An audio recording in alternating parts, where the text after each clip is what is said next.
শুভ কালী পুজোর অনেক শুভেচ্ছা জানাই তোমাদের সবাইকে। তো কালী পুজোটা যেভাবে কাটালাম সেটাই তোমাদের সাথে আজকে শেয়ার করব।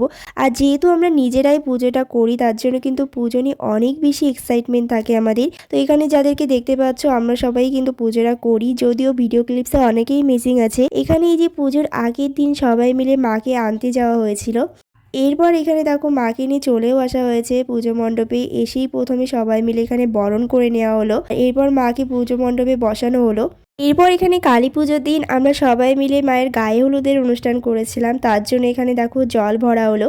আর গায়ে হলুদের সময় কিন্তু মাকে এই সুন্দর দেখে হলুদ পাড়ের শাড়িটা পরানো হয়েছিল, তার সাথে এই গয়নাগুলো ম্যাচিং করে। আর তার আগে এখানে মহাদেবকে হলুদটা মাখানো হয়েছিল। এরপর সবাই মিলে এসে এই যে মাকেও হলুদটা মাখালাম। আর এরপর গায়ে হলুদের অনুষ্ঠান শেষে রাতের বেলা দেখো পুজোর জন্য এখানে মায়ের লাল পাড়ের শাড়ি তার সাথে এই গয়নাগুলো পরানো হয়েছিল।